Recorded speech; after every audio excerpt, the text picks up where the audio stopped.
Patuloy na nagbibigay serbisyo, pag-asa at saya. GMA Regional TV, kapuso ng bawat Pilipino.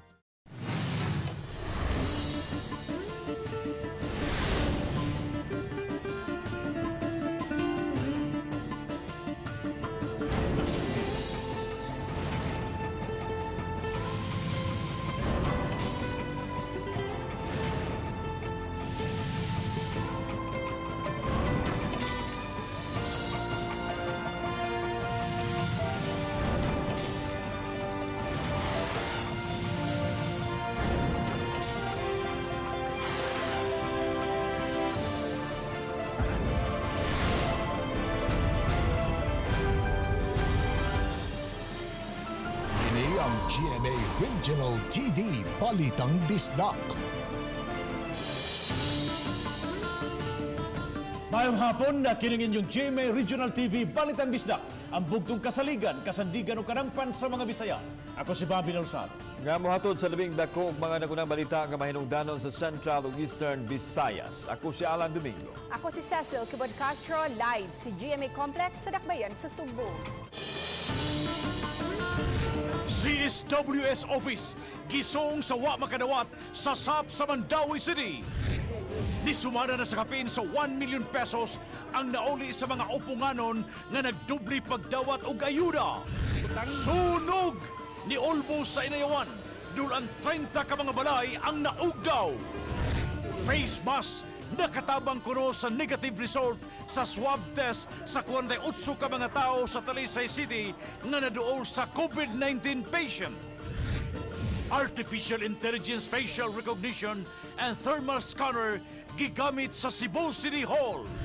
Kadtong mga nakitaan og antibodies sa initial nga rapid test result ipaswab test pagsuta kung nataptan ba sa virus. Bagyong Ambo nga labing unang bagyo karong tuiga ana sa Surigao del Sur, Kabisayan apektado kaha.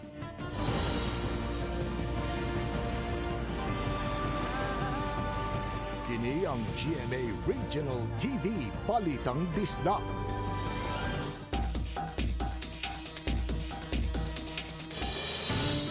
Syudad sa Mandawi may omol og monitoring system.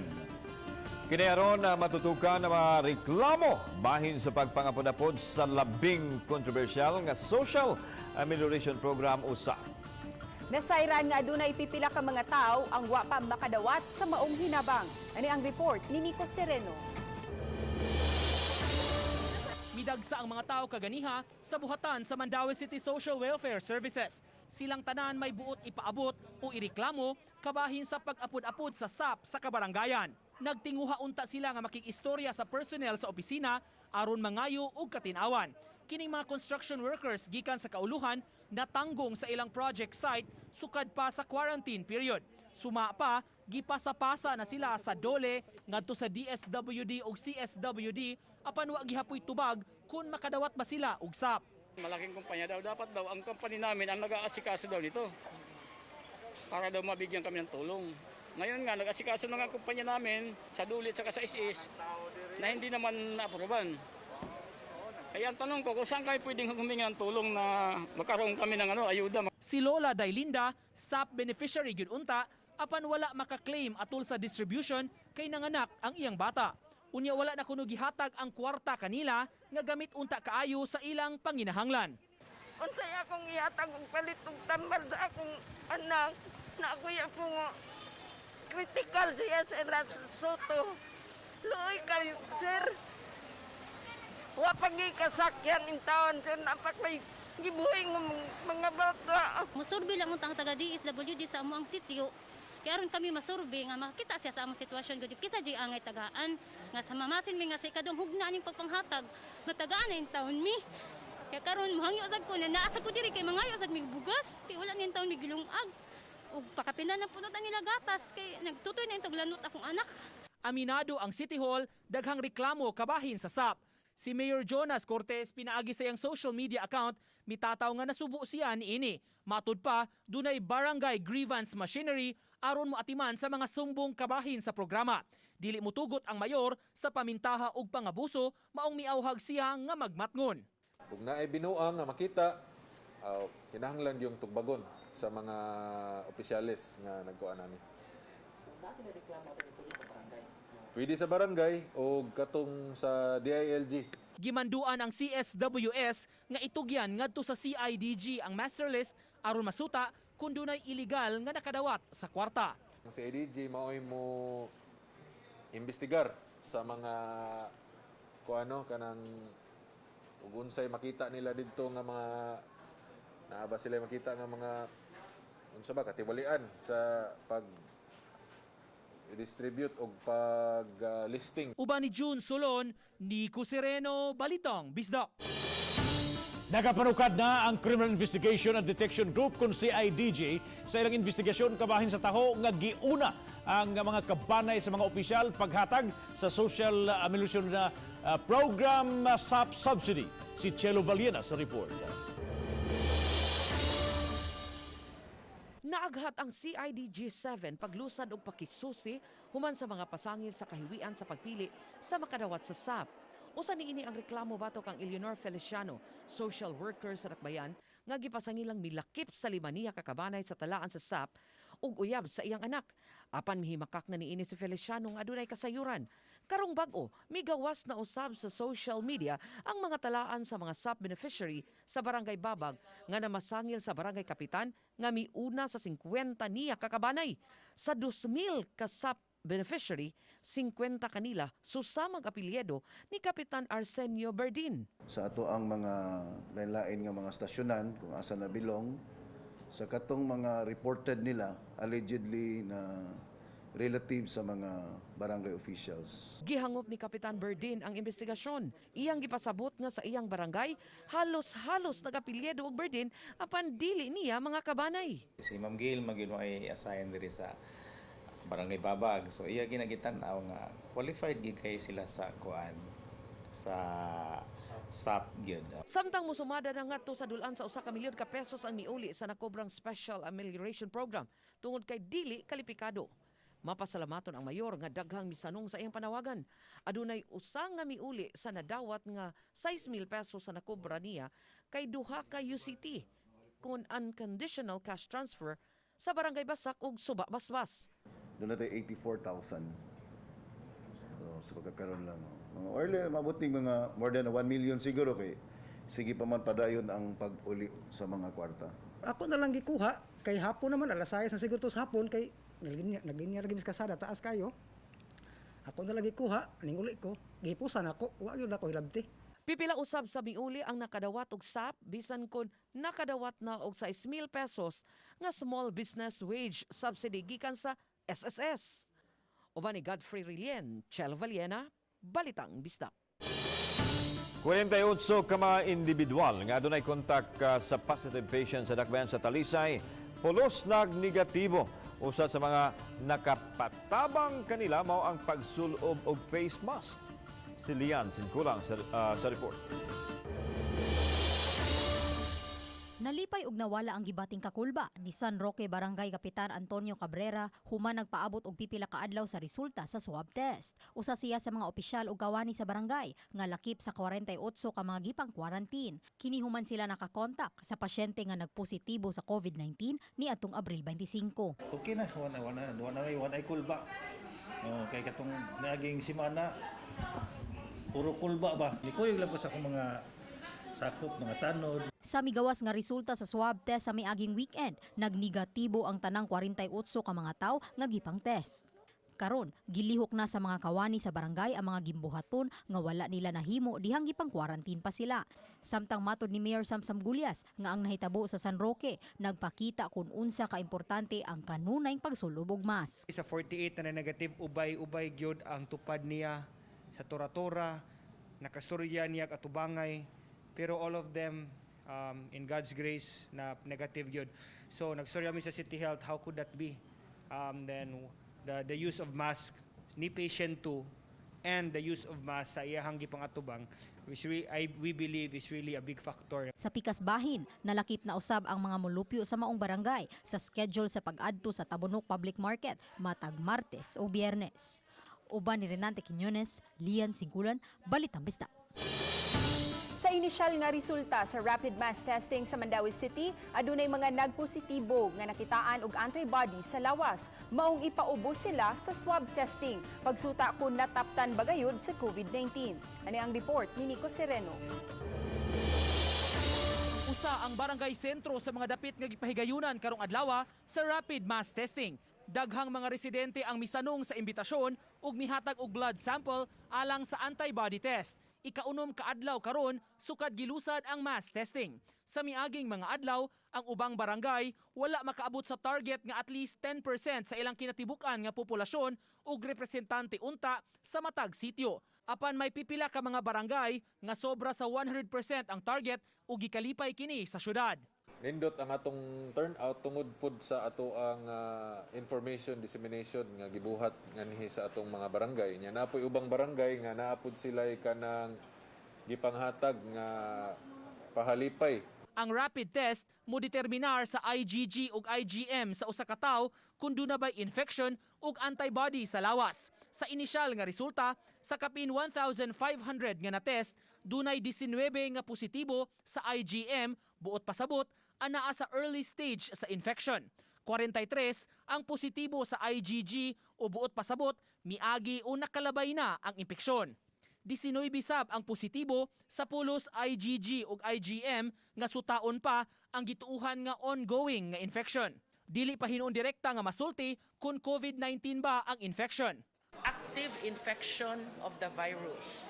Whatever virus it is another coronavirus or the COVID-19. So mo nang kinahanglan gyud og swab to confirm nga COVID-19 virus. Pero naagyoy infection. Aron masiguro ang mga nagpositibo sa antibody test, ipaubos pa sila sa swab testing pagtino kung COVID-19 bagyod ang mitakboy. Mga balay nga na-quarantine area or ma-isolate sila or sa barangay units. Sa ilang swab o positive na gyud sila, o di pwede na sa biayos, mo na nang mubalhin na sila sa atong central facility. Naay mga results sa IgM positive nga ngadtos barangay nga COVID-free sa atong pagtan-aw karon sa PCR test. Uban ni June Solon, Nico Sereno, Balitang Bisdak.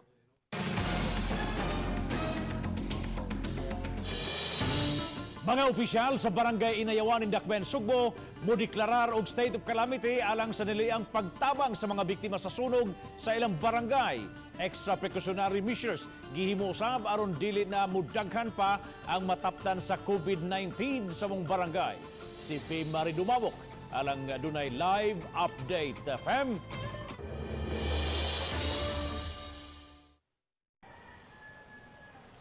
Yes, Bob, sa inisyal nga ihap sa maong barangay, nasuta nga 63 sa mga pamilya ang napektuhan sa sunog sa sitio Isla Verde, Barangay Inayawan sa Dakbayan sa Sugbo. Human miulbo ang kayo sa maong barangay kagahapon sa hapon. Gumikan sa hitabo buot ni Kapitan Kirk Brian Repolyo sa konseho nga ideklarar ubos sa state of calamity ang sitio. Gipaabot na lang nilang opisyal nga listahan sa mga apektadong pamilya gikan sa CSWS. Dulaan sa 30 ka panimay ang naugdaw sa sunog o gibanabana sa kabumbiruhan nga mukaba sa 200,000 pesos ang gibiling danyos. Sa inisyal nga pakisusi sa BFP, overloaded circuit o grabing kainit usab ang gitan-aw nga hinungdan sa sunog. Kasamtang ang gipahimuta ang apektadong mga pamilya sa Barangay Sports Complex. Ang uban na naa sa ilang mga kabanay ug kaila. Samtang masigpit nga precautionary measure ang gipatuman ilabi na nga adunay 4 ka mga positibo sa COVID-19 ang naa sa ilang barangay. Per family lang, dili kayo sila magtikit ubang family lang sa mas padayon lang dyan nato nga i-remind lang dyan sa mga tao permi ang mga precautionary measures lang dyan like social distancing, stay at home. Ang CSWS ug ang barangay daling itubag aron matagan og pagkaon ng mga biktima. Apan gitugan sa kapital nga nagkinalan usab sila og dugang tabang sama sa mga hygiene kit, sleeping materials, kitchen utensils ug uban pa. Halos way nakuha jud kay sikit-sikit mo mga balay and kusog sa jud ni daga ng kayo tungod sa nasa jud tay mga bata na diri makinahanglan jud mga diapers, mga kan gatas at para sa bata. Pribado ang luna nga nasunugan ug pakigistoryaan pa usab sa barangay ang mga tag-iya niini aron makabalik pagpatukod sa ilang panimay ang mga nasunugan.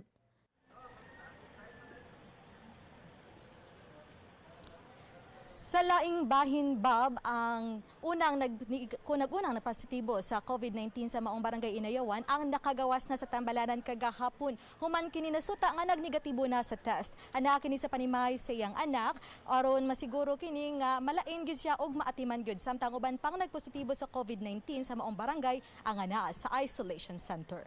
Bob. Thank you so much, Fee Marie Dumabok, sa imong live update. Artificial intelligence devices gisugdan og gamit sa ubang buhatan sa Cebu City Hall sa pagpakgang sa coronavirus. Ang syudad ang labing una nga migamit ining high-tech automated facial recognition and thermal scanner. Ania report. Isip pagsagop sa new normal, mihimo na karon ang dakpan Sugbo ug pasiunang lakang nga wala sa ubang dapit. Kini mao ang paggamit sa kahimanan nga adunay artificial intelligence sama sa AI facial recognition and thermal scanner.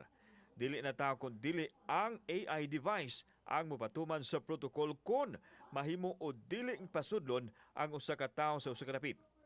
Sa pag-atubang sa device nga gimuntar dapit sa pultahan, masayran dayon ang detalye sa usa ka tawo. Nata karon diri sa buhatan ni Konsehal Junjun Usmeña, din una ning opisina nga gibutangan nila og artificial intelligence facial recognition and thermal scanner.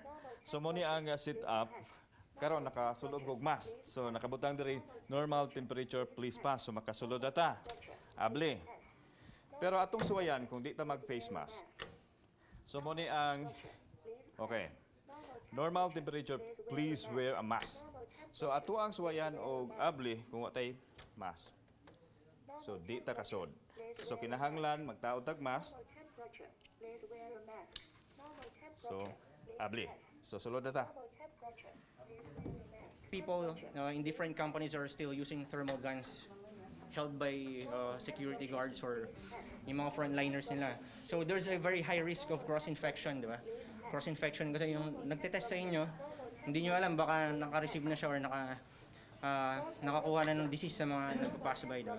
Package na kini kay adunay laing AI devices nga mas advanced itandi sa ubang mga government facility. Sama nining thermal scanner nga adunay black box nga mohatag sa tukma nga temperatura sa matag taong moagi. Sa tubangan sa City Hall, gimuntar usab ang AI disinfection chamber nga automatic nga mubuga og disinfectant kung adunay taong moagi. What's the difference of this? It's contactless, sensored operated, automated, and the most important is organic po yung ginagamit nating disinfectant. Mato ni Konsehal Usmeña, tukma kini sa pamaagi nga angayang himuon ilabi na kay mamahimo ng kabahin sa kinabuhi ang panghitabo karon sa coronavirus nga gitawag nga new normal. Gi-automated na to, mga gitawag nga AI para no one na magman diri sa kuan and everyone will be treated equal. Whoever you are, actually all the products that I produce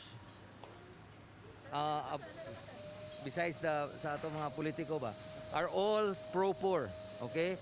We will bring technology to the poor para libre, everything will be libre. Kani atong gi-donate para may mo market para nato. Samtang Filipino ang anaan sa likod nining naasoyng artificial intelligence device. Kauban si Marlon Melgaso, ako si Alan Domingo. Balitang Bisdak.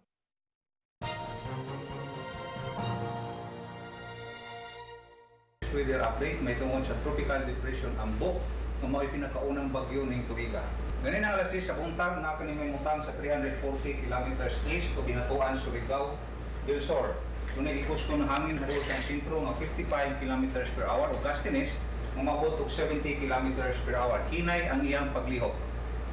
Base ng latest forecast track sa Pakasa, si Ambo mas mapusog pa into tropical storm before mo landfall sa Bicol region area.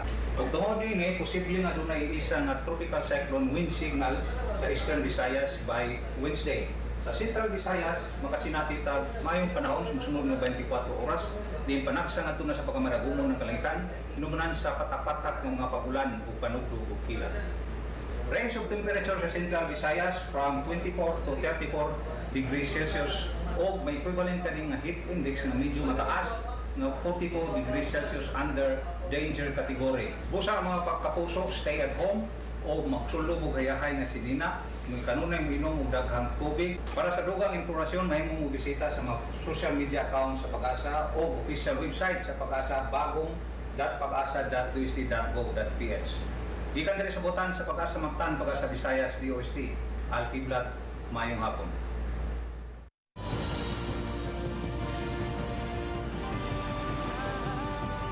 Kini ang GMA Regional TV Balitang Bisdak.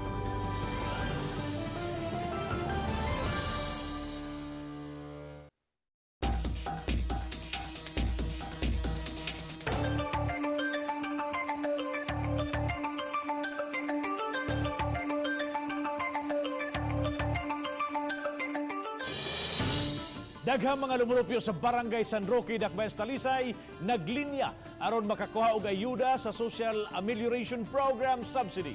Si Lian Singkulan sa report. Nawala ang kamingaw sa Barangay San Roque kaganihang buntag atol sa distribution sa Social Amelioration Program ngadto sa mga beneficiaries. Daghang tawo ang naglinya sa Barangay Hall aron makapangayo og barangay certification. Apan sa unahang bahin niini, daghan sab ang galinya paingon sa eskwelahan diin gipahigayon ang distribution.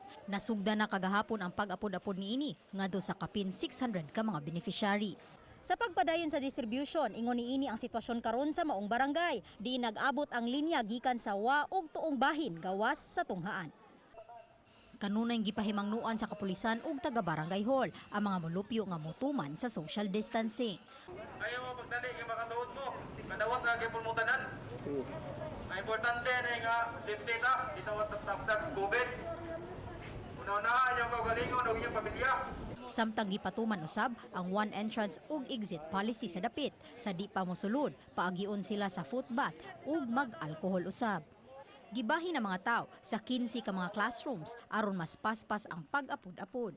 Ang 66 anyos nga si Antonio Coscolia naghinam-hinam ng madawat ang cash assistance. Dugay ma'am kay 3 months ko so sila mag 3 months kay pag drive na ko ano man ko kay ano ko income. Kaya akong anak ko ngari. Akong asawa namatay na tong the other month.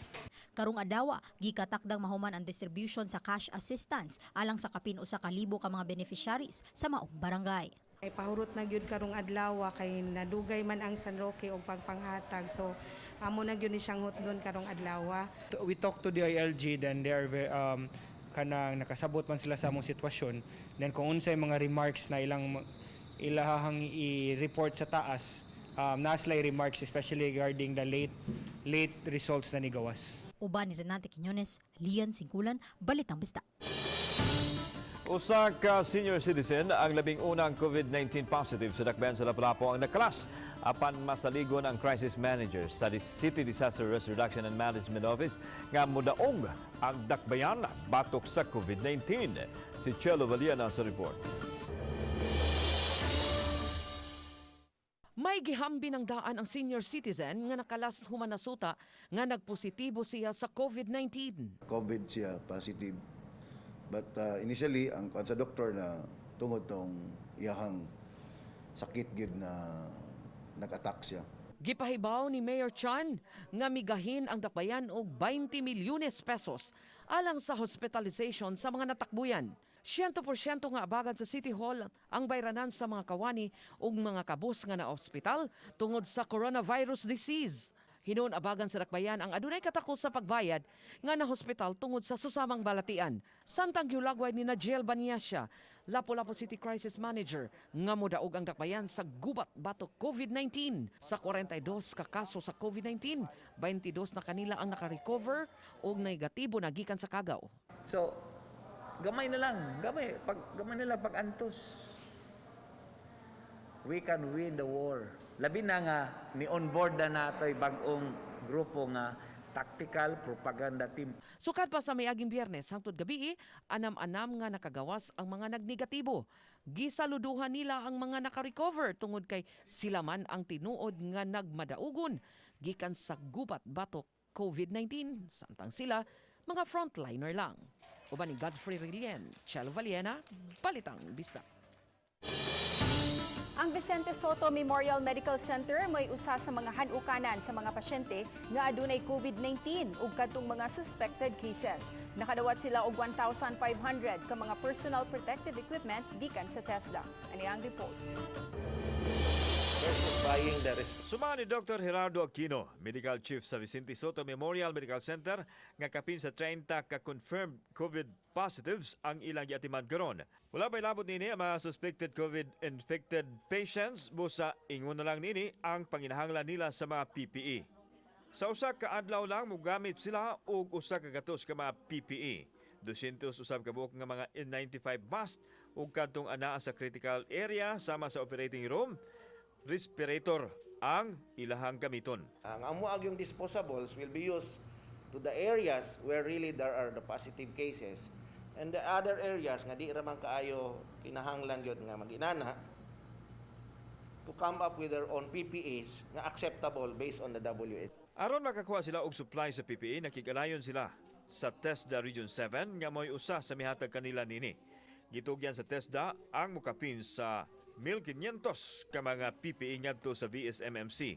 Ang hospital mao'y mihatag sa mga materyales ug ang TESDA mao'y nigama pinaagi sa ilang mga partners. Atong i-turnover karon ngadto sa Vicente Soto Memorial Medical Center ang atong gipanghimo nga mga PPEs or personal protective equipment nga atong gipanghimo sa ato ang nagkalain-lain nga mga provincial training centers, giving us the opportunity to be actively part of the bayanihan project of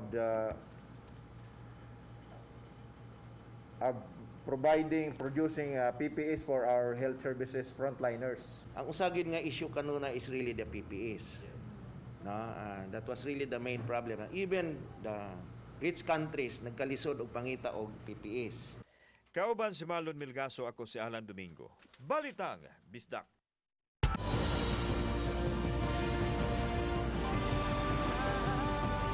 Kini ang GMA Regional TV Balitang Bisdak.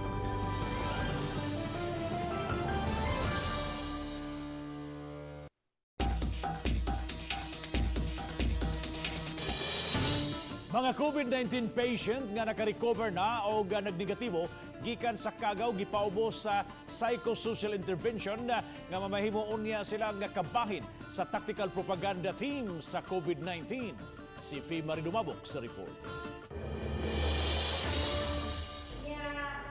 Ang akong ikakuha nila nga mo lang din sa akong gibati asong nawala na. Gipaubo sa psychosocial session ang pipila ka mga COVID-19 patient nga nagnegatibo isip kabahin aron makabot ang hingpit nilang kaayuhan. Gipasabot ni Nigel Banyasya, Lapu-Lapu City Crisis Manager, sa proseso balikan sa mga kanhi pasyente ang kasakit, kahadlok ug ang pagpakauaw kanila human masayre nga positibo sila sa COVID-19. Gidiscriminate sila, no? Mawa na tong mga hurt sa ilang kagalingan, gisakitan sila kay ang ilang pamilya gidiscriminate. Apan human niini sila naunya ang mulangkob sa umulon nga tactical propaganda team on COVID-19. Sila ang mopasabot sa mga mulupyo sa dakbayan sa Lapu-Lapu sa mga pamaagi unsaon paglikay ug paglingkawas sa COVID-19 subay sa ilang kasinatian. Usa sa gustong wagtangon ni Banyasya ang kahadlok sa mga tao ngadto sa mga nagpositibo. Kamo na sayunya i-discriminate sa nga nagnegative. Nganuman, kuyaw man ang nagnegative da nga matakdan nimo, matakdan ninyo, labi na kay wa mo nagpa-test. Uban ni Godfrey Rilien, Marie Dumabok, Balitang Bisdak.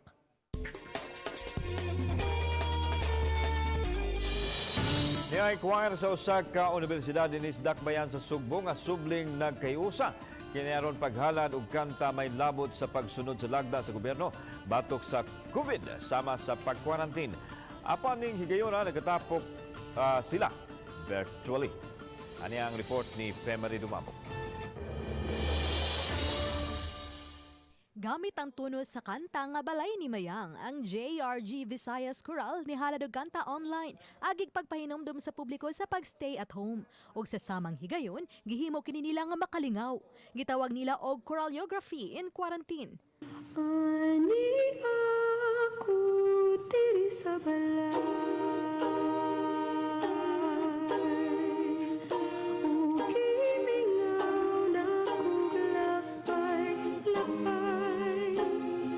Matod sa musical coordinator o external coordinator sa JRG Visayas Choral, nga dako kining hagit alang kanila, apan giisip na usab nila nga kinahanglan gyud ang pag-adapt o pag-reinvent. Sometimes in crisis, there are opportunities there hidden. Hanapin lang natin. So, kayong mga choirs, kung hindi tayo makita man, kaya natin kumanta dito sa bahay. Let's not stop. Eventually, ang ato ang music will really reach, will go further ba. And kanang di takangay mo hunong kay tungod, we can always sing sa ato ang mabalay. And also we can make this as a festival. Dungan sa pag-awhag nga sundo ng mando sa gobyerno, ilang panawagan sa mga mahiligon sa kanta nga padayuno ng hilig, samtang naglingaw sa kadaghanan online.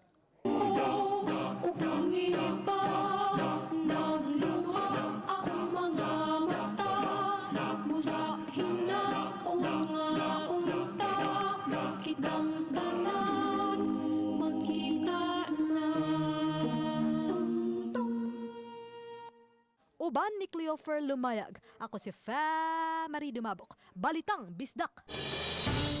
Mga kapuso, inyong makita kining maong episode ug ang mga importante ug mga dagkong mga lokal nga mga balita sa GMA Regional TV's official website www.gmaregionaltv.com ug bisitaha usab ang among official YouTube channel GMA Regional TV ug i-click ang subscribe button alang sa mga init ug mga nag-unang balita ug kasayuran gikan sa mga rehiyon.